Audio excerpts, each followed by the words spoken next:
Et bonjour à tous, aujourd'hui on se retrouve pour une nouvelle vidéo. Alors cette vidéo ça va être un format assez spécial que je fais sur ma chaîne, donc je vais continuer de faire des tests de véhicules comme je faisais avant. Mais en plus de ces tests, je sortirai à chaque fois une vidéo comme celle-ci, je pense que j'appellerai ça une vidéo annexe, qui complétera un peu la vidéo de présentation. Ça va être tout ce qui concerne avant la préparation de la voiture, pour vous permettre de voir un peu comment dire, tout le processus pour la remise en état d'une voiture. Bon, je parle pas d'une restauration complète, mais vraiment la remise en état d'une voiture qui n'a plus roulé depuis des années, et aussi d'une voiture qu'on va dire par exemple que vous achetez sur le Bon Coin, et les minimums de trucs à faire, quoi. Donc pour cette voiture-là, donc pour la DAF 66, donc c'est une voiture que j'ai trouvée sur le Bon Coin en fin d'année, vers la fin de l'année 2018. Donc en fait, j'ai vendu la Civic au début de l'été 2018, au tout début de l'été 2018, parce que je n'avais plus de local où la stocker, et de la voir s'abîmer tous les jours, les chats qui lui montaient dessus, les griffures sur la carrosserie, la rouille qui commençait à apparaître à des endroits où je n'avais jamais eu de rouille. Donc du coup, j'ai dû m'en séparer à contre-cœur.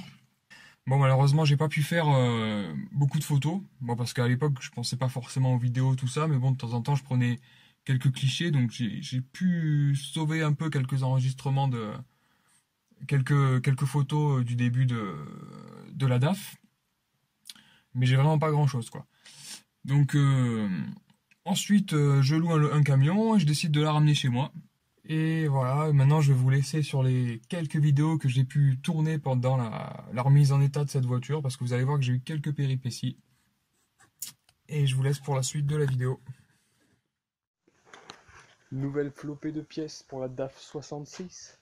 La DAF 66. Super luxe, mon gars, super luxe. C'était du luxe.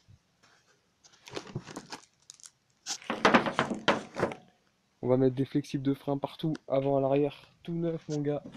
Tout neuf. 12 € le flexible. Ça fait mal au cul. Mais regarde ça. Piston de frein entièrement grippé.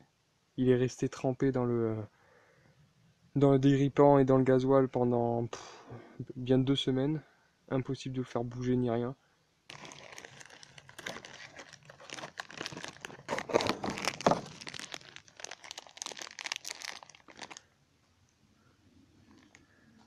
Des cylindres de roue neuf, nickel. Nouvelle garniture aussi.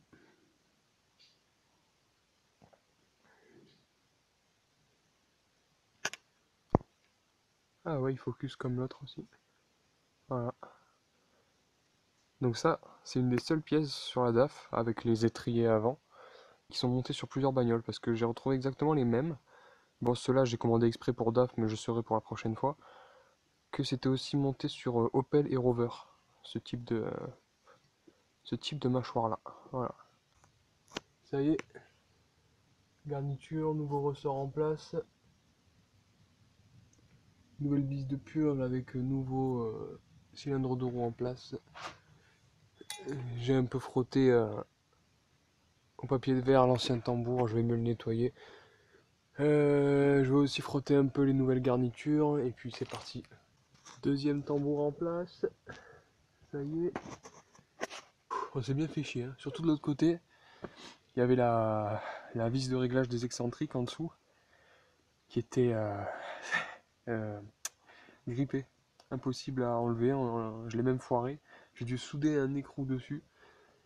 Donc ça y est, maintenant c'est fait, c'est réglé. Ensuite on installera les flexibles. Et voilà. Allez, c'est parti, on continue. Bon, j'ai plus trop filmé, j'ai remonté vite fait les roues de chaque côté. Là je suis en train de changer, j'ai changé les flexibles à l'arrière, maintenant je suis en train de faire ceux à l'avant. Regardez les anciens. Je vais essayer de faire un focus. Rapidos. Voilà. Nouvel étrier. Avec plaquettes neuves Brembo, tout ce qu'il faut. Et vu que j'ai pas de disque, que celui-là il est resté longtemps, il est un peu piqué, vous voyez. Est-ce qu'avec le temps, je me demande si je passe un coup dessus léger, ou si avec au bout de quelques freinages ça va se refaire.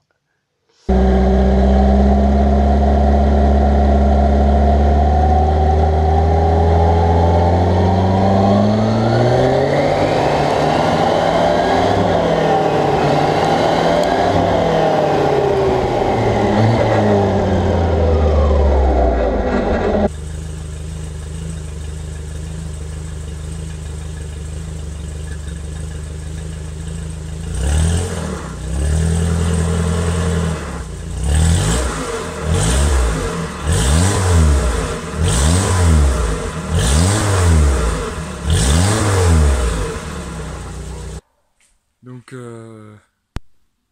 au moment où je l'ai redémarré, une fois que la dernière fois je crois que j'avais changé les freins, tout ça, une fois que j'ai redémarré le moteur, grosse fumée. J'ai laissé chauffer, je me suis dit c'est peut-être la condensation ou il devait rester de l'eau dans l'échappement depuis le temps. Non, ça fumait, ça fumait, ça fumait toujours. Donc pour moi, joint de culasse. Et quand j'ai ouvert le bouchon de remplissage d'huile, présence de mayonnaise. Et quand j'ai tiré la jauge d'huile, en plus l'huile Elf 9 que je venais d'acheter à 20 € les 5 litres, mayonnaise dans l'huile, donc génial. Complètement grillé. En fait, entre ce cylindre là et ce cylindre là, il y avait une bulle qui s'était formée et on était à 2 doigts de craquer et que les compressions passent d'un cylindre à l'autre. Là, ça aurait été catastrophique. Et le trou était ici. Voilà. Il y avait présence de rouille ici, juste ici et là. Tout là, c'était clean. Mais l'eau, en fait, passait juste ici. Voilà. Donc on a vérifié avec un jeu de cale et une règle le voile de la culasse, donc ça va, on a 0, la cale de 0,05 ne passe ni là, ni là, ni là, ni là, ni là, ni partout, donc ça veut dire que la culasse, même si elle était voilée, un peu, ça serait tellement minime que ça se répercuterait même pas. Et là, de toute façon, la règle ne passe nulle part, donc d'après moi, elle n'est pas voilée. Au départ, je pensais que c'était de la calamine, et quand on a gratté, c'est le métal.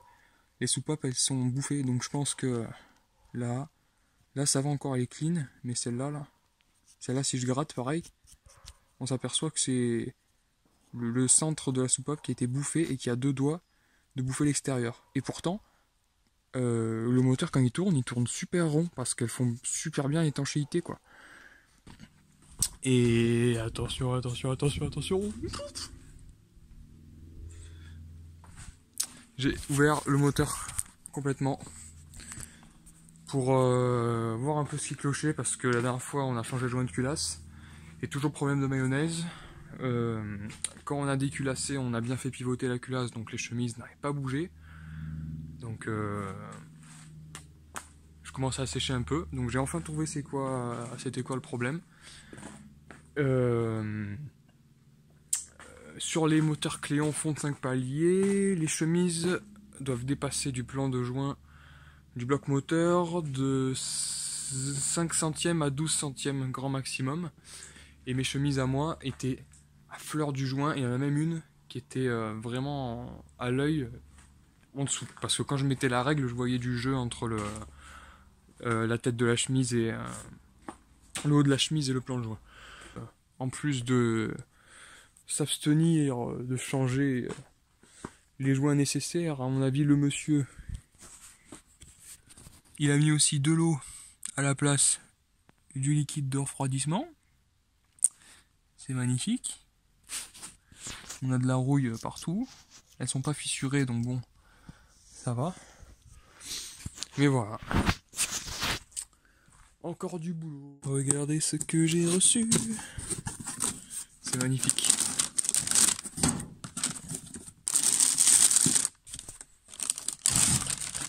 Attendez. Waouh. Magnifique.